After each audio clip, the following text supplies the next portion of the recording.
Did everybody have a good weekend so far? Whether you're watching online or in person, we're just so happy that you're here with us today.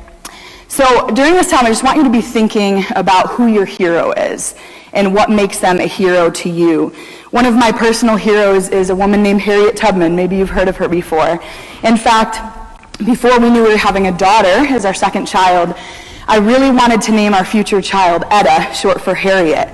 But all that changed one day when I was playing around with names and I was kind of, being all cute, like, oh, my kids Henry and Etta, Henry, Etta.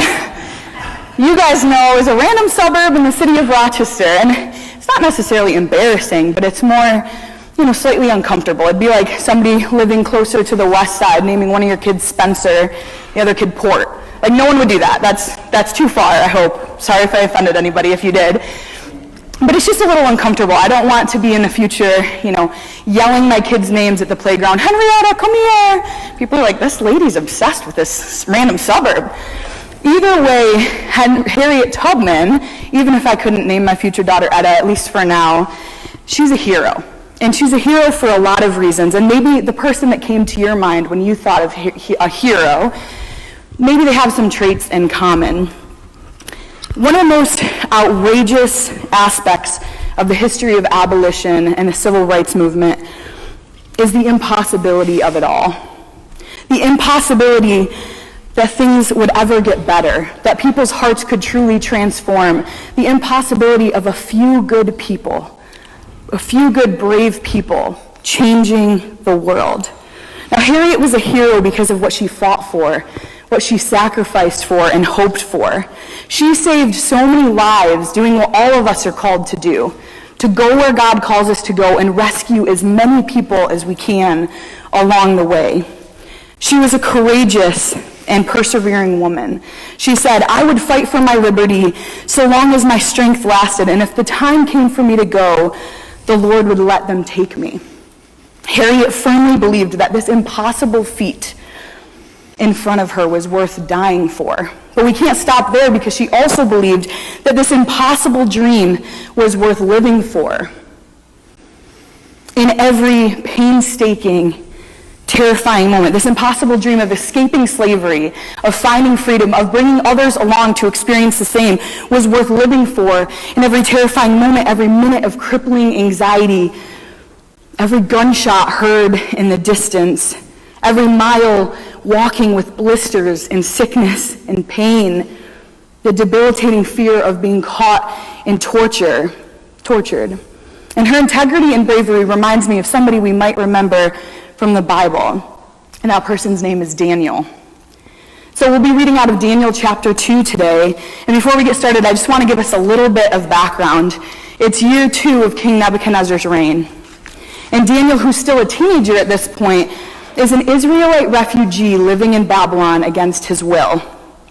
Him and his 3 friends, later named Shadrach, Meshach, and Abednego, are just a few of the young, strong Israelite men taken from their homeland to be trained and brainwashed into becoming Babylonians. Even their original names were changed into Babylonian names, stripping them of all their family and cultural identity.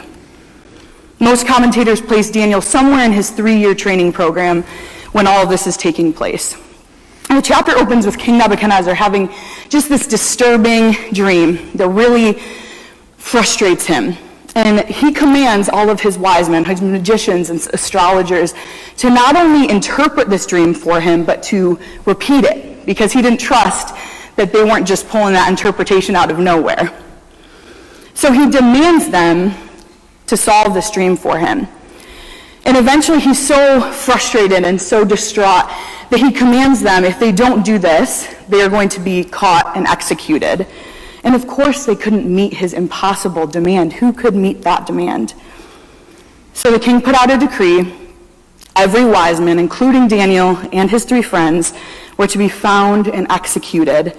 So that's where we're picking up in verse 14. When Arioch, the commander of the king's guard, had gone out to put to death the wise men of Babylon, Daniel spoke to him with wisdom and tact. He asked the king's officer, why did the king issue such a harsh decree? Arioch then explained the matter to Daniel. At this, Daniel went into the king and asked for time. so that he might interpret the dream for him. The first thing we want to notice here is Daniel is bravely trusting and acting before he even receives a solution from God. So verse 17, then Daniel returned to his house and explained the matter to his friends, Hananiah, Mishael, and Azariah. He urged them to plead for mercy from the God of heaven concerning this mystery, so that he and his friends might not be executed with the rest of the wise men in Babylon. So stepping back from this passage again, we see the very next thing Daniel does is gather his friends and pray. He knows that prayer is powerful and effective, and again, he trusts that God will hear him and answer him. Rick Warren debriefs this passage like this: when you thank God in advance, that's faith. When you thank him afterward, that's gratitude. And then he challenges his people by saying, what keeps you awake all night like Daniel? And have you stayed up all night to pray about it? See, Daniel demonstrates both faith and gratitude. He demonstrates going to prayer to remain calm when he's asked to do the impossible. Evander Lippens puts it like this: prayer is the bridge between panic and peace. So now we're picking up in verse 19, and we find Daniel during the night receiving the revelation of the king's dream through a vision. And then in verses 20 through 23, it captures Daniel's powerful and beautiful prayer of praise to God immediately following that vision. He praises God for his wisdom and power. He thanks him for answering his prayers. Man, that's an incredible example to us. The very moment Daniel hears from God, he praises him. And it's not after the conversation with the king went well, everything was put to rest, it was resolved.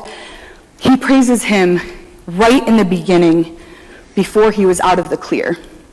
Verse 24, then Daniel went to Arioch, whom the king had appointed to execute the wise men of Babylon, and said to him, do not execute the wise men of Babylon. Take me to the king, and I will interpret the dream for him. Arioch took Daniel to the king at once and said, I have found a man among the exiles from Judah who can tell the king what his dream means. The king asked Daniel, who is also called Belteshazzar, are you able to tell me my dream and interpret it? Daniel replied, no wise man, enchanter, magician, or diviner can explain to the king the mystery he has asked about. But there is a God in heaven who reveals mysteries.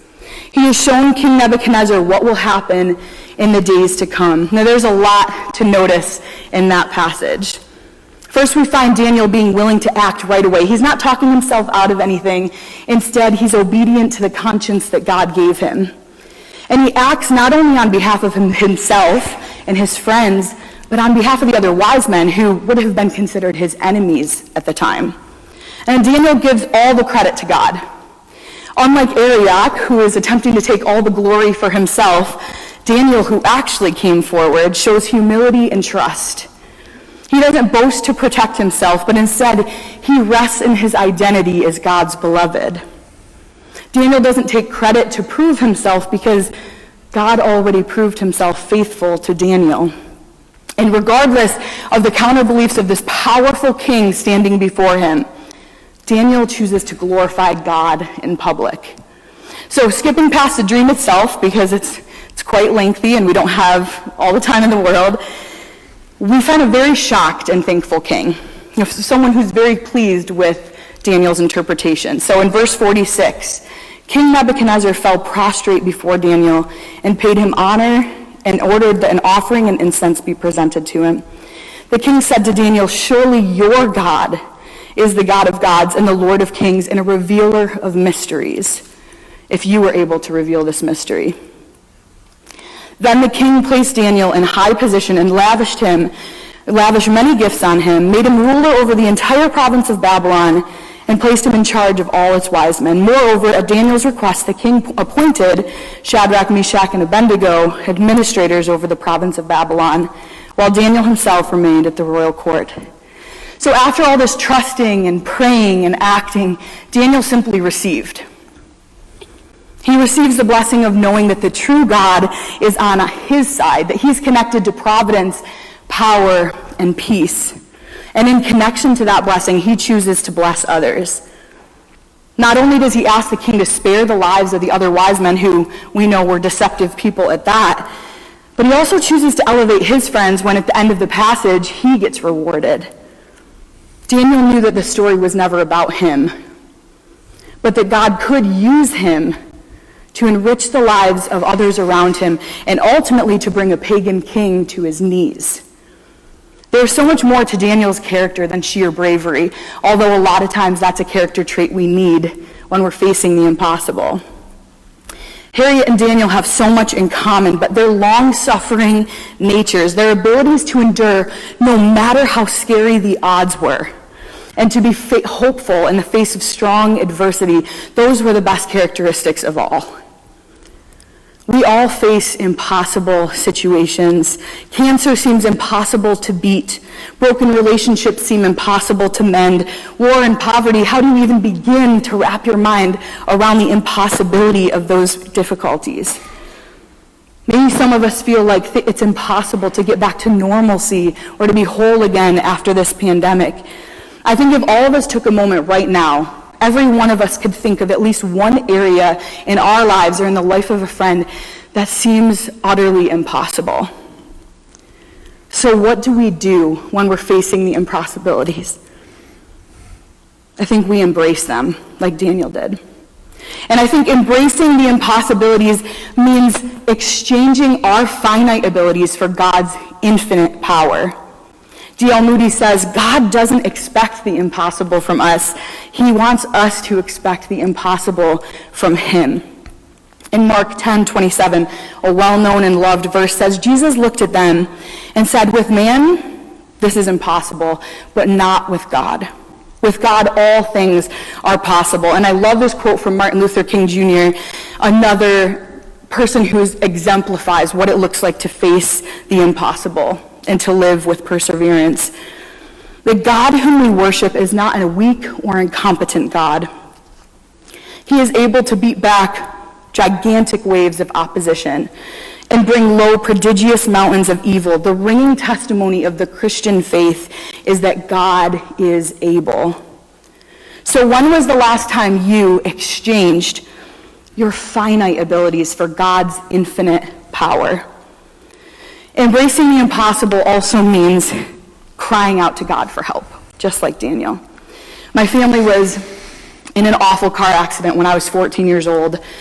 My parents, my little brother, my little sister were all hit by a car coming home from a friend's funeral at church, and my older brother and I were in school during that time. And I'll never forget the feeling of being called into the hallway by the principal and literally thinking, what did I do this time? And instead, being met with news that would make my stomach drop and rock my world for the next few weeks and months and well into my future. You know, I've had a lot of weird, sad, hard things happen in my life, just like every single one of you. Deaths of people close to me, difficulties from early on in Justin and my relationship, excruciating physical and medical issues all throughout my life. And some of these impossible, painful experiences are long in the past, and they're healed and restored, but some of them are still there, still seeming impossible. My family didn't die in that car accident. Some of them are right there in the back row. They were spared, and praise God for that. But the weeks that followed were full of fearful hospital visits, including one celebrating my 15th birthday. I thought I lost all of them at once. And even after the initial shock and stitches and pain wore off, we all thought we might still lose my little brother Luke to his severe injuries. And at that time in my life, as a young teenager, the most impossible thing for me was to fulfill my commitment and sing Praise You in the Storm on a Sunday morning for worship. My family was still recovering from insane amounts of trauma, and I'm up there singing my little heart out and crying the entire way through the service. But while I felt the weight of the impossible on my shoulders, I also felt the hands of God. Mm-hmm. We can be real and we can cry out to God, and it doesn't make us weak and it doesn't prove him unfaithful. In fact, it brings us closer to him. We become able to praise him and live for him even in the most impossible storms and situations in our lives. When was the last time you just cried out to God and gave him everything? Embracing the impossible also means saving people along the way, just like Daniel, just like Harriet. I think one of the greatest gifts in my life that I've received from my own personal pain is empathy for other people, and I think some of you can probably relate to that. I've found every area in my life that I have suffered, I've found myself that much more aware of the needs of those around me. In fact, I've found that whether my wounds are physical, mental, or emotional, God has redeemed and used each of those stories as a testimony to his faithfulness. Rick Warren puts it like this: other people are going to find healing in your wounds. Your greatest life messages, your most effective ministry will come out of your deepest hurts. That's good news and bad news for us, because it's painful, it's hard. But when we switch our perspectives from only being victims to being victors, we can help other people walk through their impossibilities too. And Daniel did just that. In his hardships, he pulled other people up with him. Rick Warren says, God isn't just interested in Daniel, he's interested in the pagan king. Don't take credit. Point people to God. Are you saving people along the way? Lastly, I think embracing the impossible means learning the dance between power and perseverance.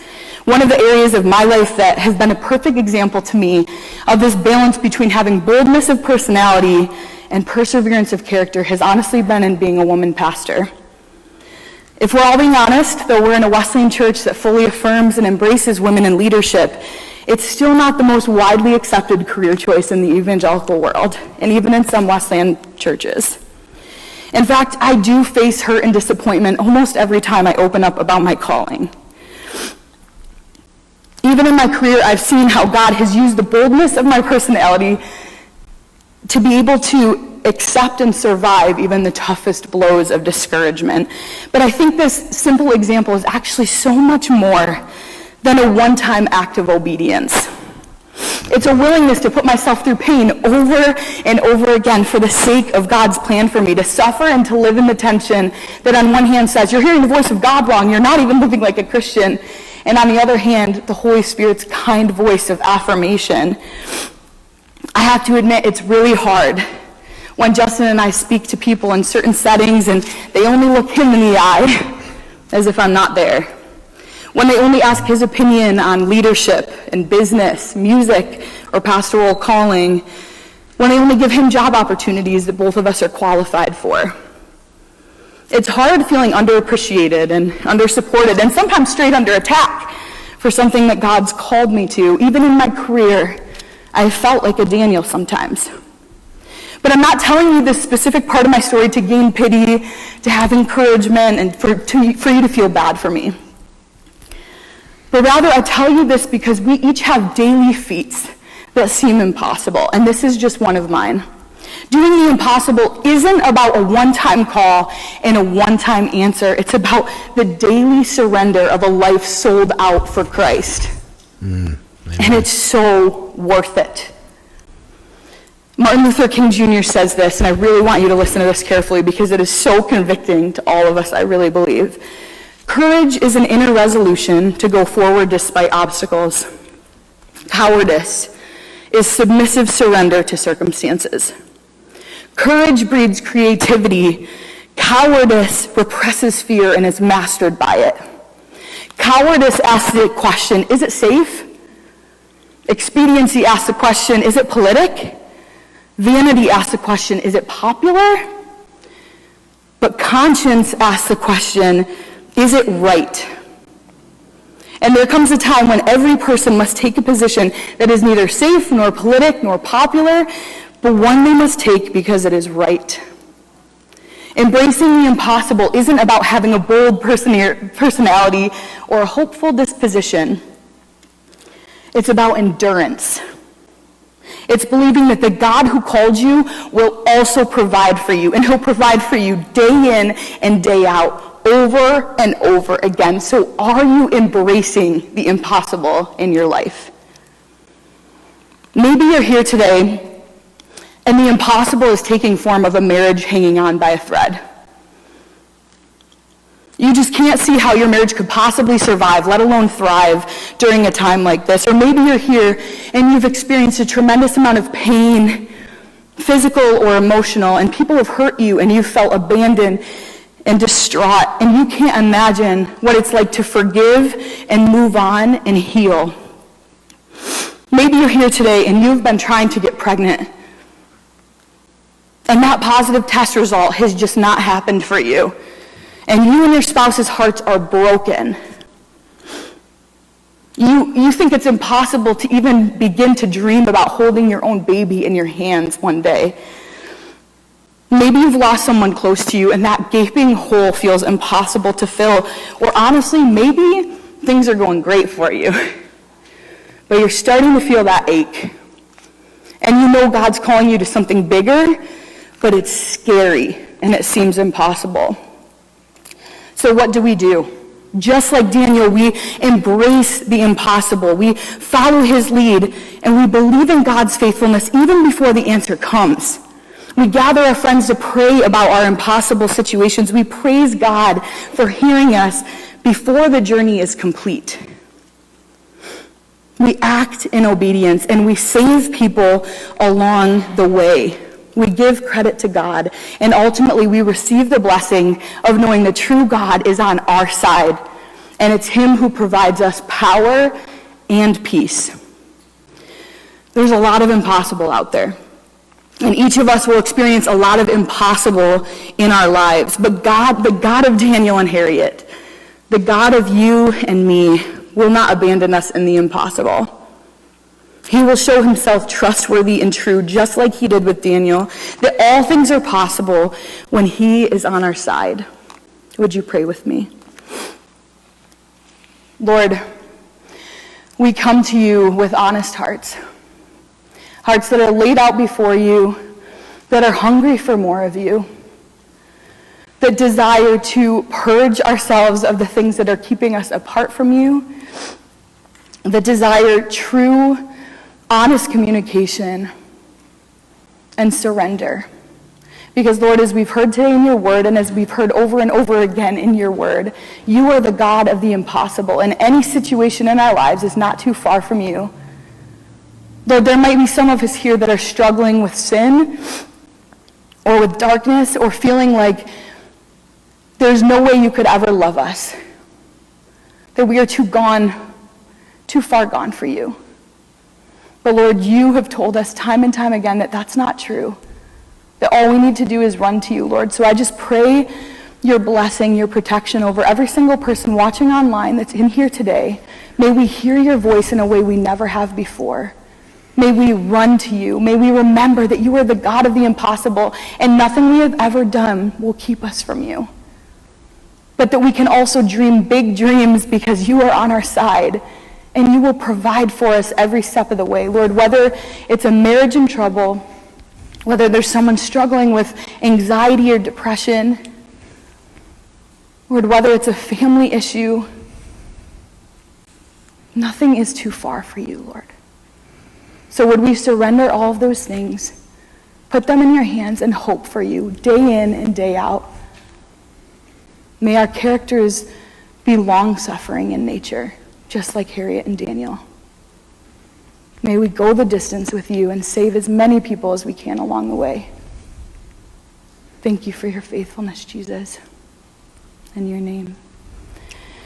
I want to sing Sea of Victory one more time because it's new for a lot of us. And it's also helped Justin and I through a lot of impossible things in our lives.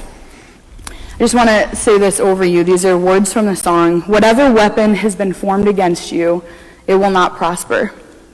Whether that weapon is your DNA, the family you were given, your work atmosphere, a medical condition, the God we serve knows only how to triumph, and he will not fail you.